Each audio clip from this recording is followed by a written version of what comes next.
पढ़ाई के साथ साथ अपना कैरियर कैसे बनाना है उसका ज्ञान देने के लिए हमारे के साथ मिलकर तमिलनाडु से आए एक छात्र ने बताया कि किस तरीके से बच्चे अपना कैरियर बना सकते हैं। उन बच्चों को इसकी जानकारी जो है आद्यंत रविचंद्रन ने दी। उनका प्रोजेक्ट था, उस प्रोजेक्ट के लिए वो यहाँ पर पहुँचे। बेसिकली वो पंजाब से रहने वाले हैं लेकिन तमिलनाडु में बोर्डिंग स्कूल में रह रहे हैं और वो अपनी प्रोजेक्ट के लिए यहाँ पर पहुँचे। उन्होंने बच्चों के साथ सेशन किया और उन्हें कैरियर काउंसलिंग की कैसे ये अपने प्रोफाइल के लिए आगे जा सकते हैं। जी हाँ, अपना प्रोफाइल कैसे बनाना है अलग अलग सेक्टर में, चाहे होटल मैनेजमेंट हो, आर्किटेक्ट हो या अन्य सेक्टर हो, काउंसलिंग करी गई यहाँ पर उनके द्वारा और यहाँ पर उन छात्रों को इसकी जानकारी दी गई। बसंत विहार के भंवर सिंह कैंप में हमारी पहचान एनजीओ के द्वारा ये छात्र जो है यहाँ पर पहुँचे थे और इन्होंने बच्चों को जानकारी दी कि किस तरीके से वो अपना कैरियर पढ़ाई के साथ साथ किस पर फोकस करें और जब वो अपनी पढ़ाई पूरी कर लें तो अलग अलग सेक्टर में जाकर किस तरीके से वो जॉब कर सकते हैं या जॉब क्रिएटर बन सकते हैं। दोनों चीज़ों की जानकारी जो है वो यहाँ पर दी गई, जिसका यहाँ पर बच्चों ने जानकारी जुटाकर बहुत खुश हुए क्योंकि हमारी पहचान एनजीओ के द्वारा लगातार इस तरीके के जो सेशन हैं वो कराए जाते हैं जिसमें अलग अलग छात्र जो है वो यहाँ पर पहुँचते हैं। उसी कड़ी में आज आपको दिखा रहे हैं तस्वीरें दिल्ली के बसंत विहार के भंवर सिंह कैंप की, जहाँ पर देखिए आद्यंत रविचंद्रन जो है वो यहाँ पर पहुँचे हैं और उन्होंने एजुकेट किया यहाँ पर, क्योंकि उनके प्रोजेक्ट का नाम था एजुकेट। और यहाँ पर वो स्कूल के द्वारा पहुँचे हैं, लॉरेंस स्कूल लिवरडेल के द्वारा वो यहाँ पर पहुँचे और उन्होंने देखिए किस तरीके से बच्चों को जानकारी दी। आर सोनी की एक खबर अगर आप यूट्यूब पर देख रहे हैं तो हमारे यूट्यूब चैनल को सब्सक्राइब करिए, फेसबुक पेज पर देख रहे हैं तो हमारे पेज को फॉलो करिए, डेली हंट पे अगर आर सोनी को देख रहे हैं तो डेली हंट पे आर सोनी को फॉलो करिए, जहां पर आपको देश दुनिया की तमाम खबरें मिलती हैं। आइए आपको सुनाते हैं इस प्रोजेक्ट के बारे में, किस तरीके से जानकारी जो है वो दी गई और उसके बाद यहाँ पर जो छात्र हैं वो पहुँचे थे तमिलनाडु से, उन्होंने मीडिया से बात करते हुए कहा किस तरीके का उनका प्रोजेक्ट है और आगे भविष्य में वो किस तरीके से इस तरीके के क्लस्टर में रहने वाले बच्चों को ट्रेंड करेंगे, इसकी जानकारी भी उन्होंने हमसे बात करते हुए दी।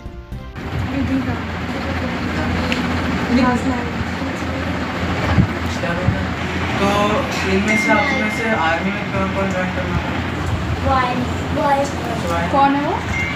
तो मैंने उसी हिसाब से प्रिपेयर किया था आर्मी और साइबर मतलब आर्कियोलॉजी के।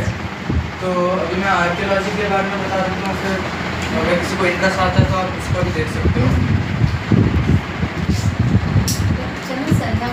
हमें बहुत सारी चीज़ों उसमें काम करना होता है, जैसे कि फील्ड वर्क करना होता है, एनालिसिस करना होता है जो भी आपको पुरानी चीज़ मिलती हैं, और फिर रिपोर्ट्स बनाने होते हैं, पब्लिकेशंस करने होते हैं। तो इसके लिए एक बात से मैं बताता हूँ, 11th और 12th में आपको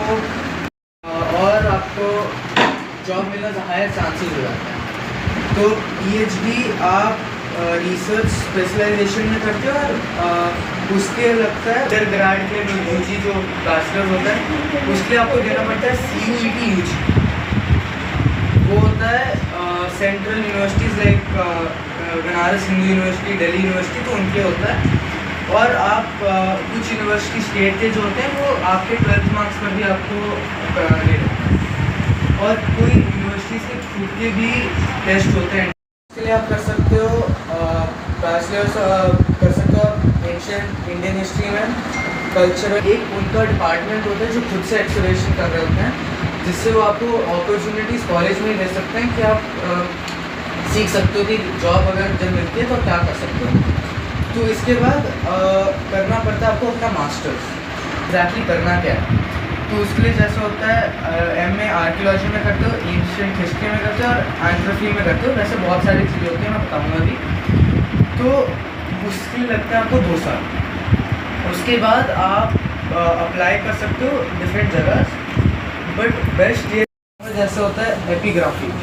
उसमें आप जो पुराने मैन्यूस्क्रिप्ट्स होते हैं पहले ज़माने के, उसको आप पता करते हो कि किस ज़माने के हैं, क्या उनकी एज है और उनमें क्या लिखा हुआ है एग्जैक्टली, क्योंकि तब की लैंग्वेज अब की लैंग्वेज सेम नहीं है ना, तो पता करते हो कि क्या है, क्या था उसमें।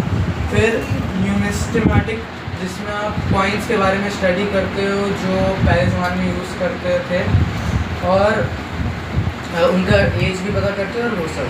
फिर होता है एक अंडर वाटर आर्कियोलॉजी, जिसमें आप मेनली मरीन साइट्स और जो कोस्टल एरियाज में साइट्स होते हैं उनके बारे में देखते हो। आर्चीबिटॉनी, जिसमें आप पढ़ते हो कि कौन से एंशंट प्लांट्स और एनिमल्स के बारे में आप पता करते हो, उनकी डाइट क्या होती थी और उनका एनवायरनमेंट कैसा था। फिर एक होता है म्यूजियोलॉजी, जिसमें आप बेसिकली म्यूजियम की मैनेजमेंट करते हो, उनका क्यूरेशन करते हो। मेरा नाम अद्वैत रविचंद्रन है। आपसे जो सेशन शुरू किया बच्चों को क्या क्या सिखाया जा रहा है और क्या खास है, इसमें क्या बदलाव होगा? तो मेरा सेशन इसमें फोकस करता है कि बच्चों क्या करियर कर सकते हैं, या फिर अगर उनको कुछ करियर करना है तो वो अपने गोल पर कैसे रीच कर सकते हैं।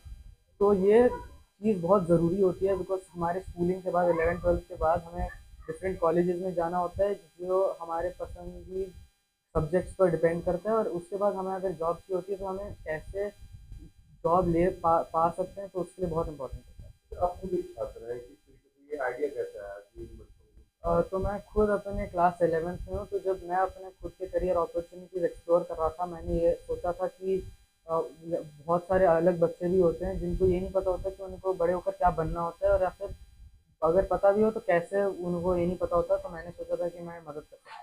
तो आप कहाँ से दिल्ली से आए हैं और किस स्कूल से पढ़ाई कर रहे हैं? तो मैं ओरिजिनली पंजाब से हूँ और मैं एक बोर्डिंग स्कूल में रहता हूँ जो तमिलनाडु में है। तो यहाँ पर ऑनलाइन हमें तो आपने सेशन दिया, आगे भी क्या इस तरीके से बच्चों को सिखाते रहेंगे आप? हाँ, उसका प्लान है कि आगे भी मैं सेशंस कंटिन्यू करते रहूँगा और बच्चों को मदद करते रहूँगा। नमस्ते, मेरा नाम अवनी पांडे है। अब भी किस तरीके से अलग है यहाँ पर सेशन दिया जा रहा है, आप किस तरीके से देखती हैं और किस तरीके से भागीदारी निभा रही हैं? मैं अदर की बड़ी बहन हूँ और मुझे लगता है कि वो कितना मतलब अच्छा काम कर रहा है, बिकॉज मेरा कॉलेज अभी बस ख़त्म होने वाला है। तो अब जब मैं देखती हूँ तो मेरे को सच में लगता है कि कितने सारे बच्चे हैं जिनको इस बारे में पता नहीं है कि इस दुनिया में एक सब्जेक्ट से कितनी 100-200 सब काम की अपॉर्चुनिटीज़ हैं। एंड इस दुनिया में सबके लिए कोई ना कोई जॉब है, हमें बस ढूंढने की बात है कि हमें क्या पसंद है, हमें क्या करना है, हमें क्या पढ़ना है। तो किसके साथ टाइप करके आप लोग यहाँ पर पहुँचे अ, हैं? हमारी पहचान एनजीओ के साथ ही हम लोगों ने ढूंढा ऑनलाइन। एंड ये जो काम करते हैं वो जो काम करना चाहते थे उससे अलाइन करा, उससे बैठा जो हम चाहते थे, जो ये करते हैं किन जगहों पर करते हैं, तो इसलिए हमें इनके साथ काम करने में बहुत अच्छा लग रहा है। आगे भी बच्चों को इस तरीके से आप लोग बताते रहेंगे, सिखाते रहेंगे? जी 100%। एंड मैं चाहती हूँ कि अध्ययन जिसमें बच्चों को मदद कर पाए वो ज़रूर करे, और आज ही नहीं, जब तक उसके पास समय हो, जब तक उसके अंदर ये पैशन हो कि वो और सिखा पाए बच्चों को, तो हमें ज़रूर करना चाहिए।